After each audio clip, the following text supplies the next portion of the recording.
Ya, pemirsa, tren main hakim sendiri dan kekerasan jalanan kini kerap terjadi di tengah masyarakat. Warga begitu mudah terprovokasi hingga melakukan aksi anarkistis tanpa dasar hukum yang jelas.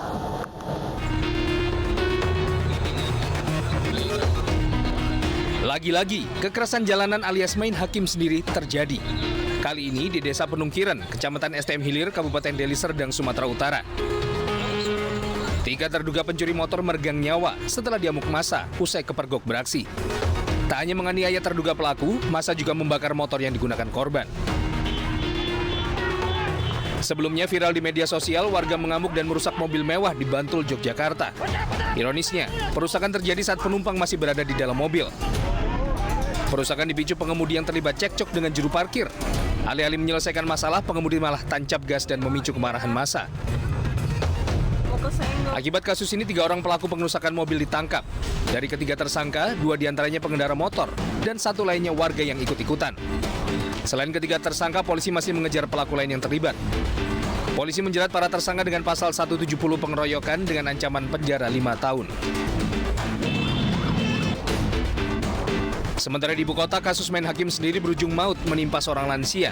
Ia sempat dikejar sekelompok pemotor di daerah Pulau Gadung, Cakung, Jakarta Timur. Saat dikejar, ia sempat diteriaki maling oleh massa. Massa yang makin banyak lantas menghancurkan mobil dan mengeroyok lansia ini hingga tewas. Polisi lantas mengamankan sejumlah pelaku dan menetapkan 5 tersangka. Mereka terbukti menganiaya korban hingga tewas dan merusak mobilnya. Dari pemeriksaan, para pelaku menganiaya korban karena terprovokasi teriakan maling. Para pelaku dijerat pasal 170 KUHP tentang penganiayaan hingga menyebabkan kematian dengan ancaman hukuman 12 tahun penjara. Lalu muncul pertanyaan, mengapa masyarakat menjadi begitu mudah terprovokasi dan penuh amarah sehingga mudah terpancing melakukan penganiayaan dan perusakan tanpa dasar hukum yang jelas? Tim Liputan iNews melaporkan. Lalu pemirsa, mengapakah masyarakat mudah terprovokasi dan mudah terpancing melakukan penganiayaan dan perusakan tanpa dasar hukum yang jelas? Untuk membahasnya lebih dalam, kini kita sudah terhubung dengan Ibu Yuwanita Apriandini, sosiolog dari Universitas Negeri Jakarta. Halo, selamat siang Ibu Yuwanita. Ya, selamat siang. Ya, Bu Yuwanita, sebelum kita mengulik lebih dalam, sebenarnya ini para pelaku dari pemain hakim sendiri apakah paham kalau tindakan mereka ini memang sebenarnya tidak dibenarkan? Apakah mereka memahami hal tersebut? Kita melihat dari tipe dari kerumunan yang ada yang melakukan pengeroyokan ini ya.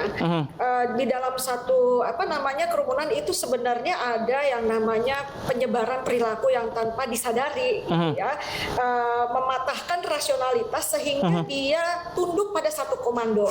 Nah ini kan tadi ada teriakan maling gitu ya. Nah maling ini menjadi satu komando di mana itu menggantikan rasionalitas gitu. Jadi dia tidak lagi melihat apakah itu benar maling atau enggak, tidak melihat bahwa itu sebenarnya lansia ya, usia 89 tahun, tapi dia hanya terpaku pada satu statement tadi ya, maling gitu. Nah ini menular dan menggerakkan kerumunan ini gitu, sehingga menjadi agresif gitu, atau menjadi satu peristiwa peroyokan, bahkan ya sayangnya berujung sampai maut ya, kematian. Nah, Ibu Yuwanita, lalu apa yang membuat rasionalitas itu jadi terabaikan sehingga mereka tega merusak, menganiaya, bahkan hingga tewas?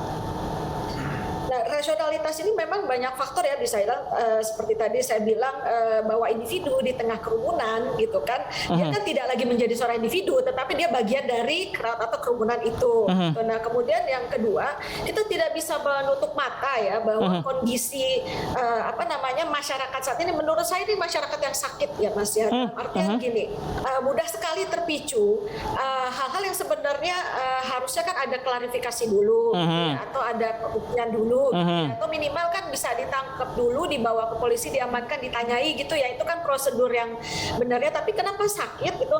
Karena ada situasi yang memang situasi sosial membuat masyarakat ini berperilaku agresif. Ini masuk isu sebenarnya mental health illness saat ini. Dan ini sering terjadi di era pandemi, Mas.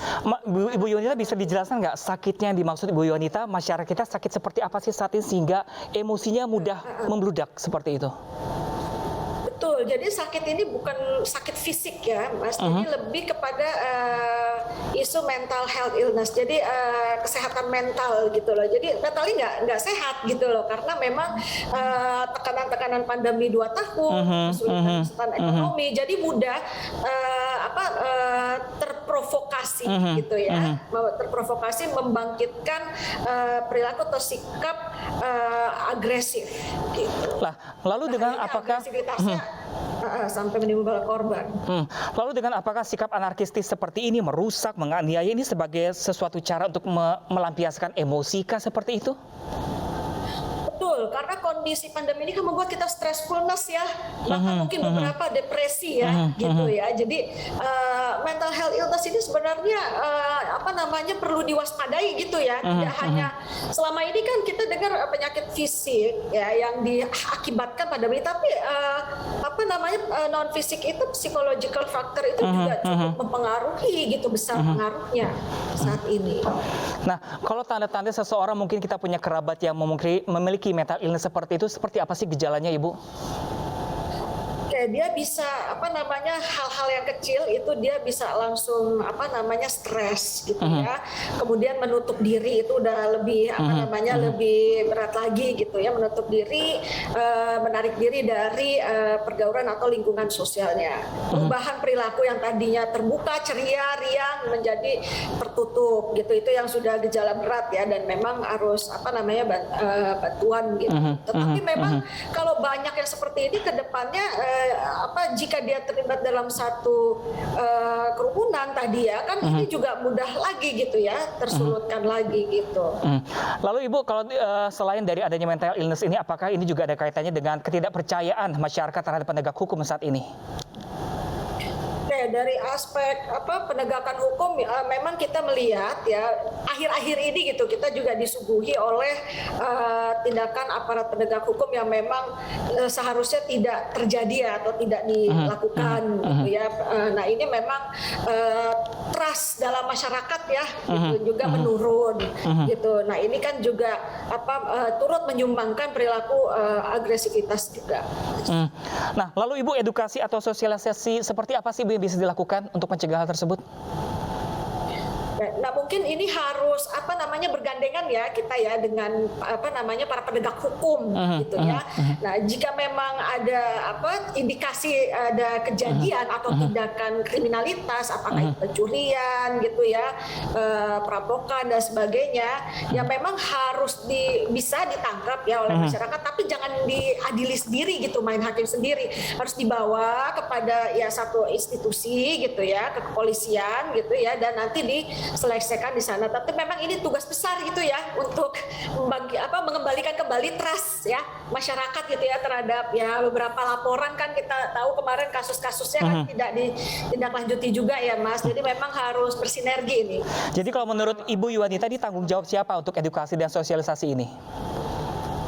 Sosialisasi ini bisa tanggung jawab penegakan hukum ya, institusi aparat penegak hukum ya, kemudian menaikkan trust ya, tingkat level masyarakat. Nah kemudian ya ini perkara mental health illness ini tanggung jawab kita bersama betul. gitu ya.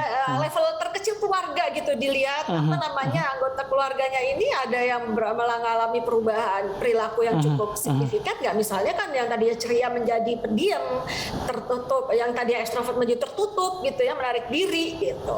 Oke, baik, terima kasih banyak Ibu Yuwanita Prilandini, sosiolog UNJ. Semoga kita berharap tidak ada lagi main hakim sendiri ke depannya untuk peristiwa lainnya. Terima kasih Bu Yuwanita.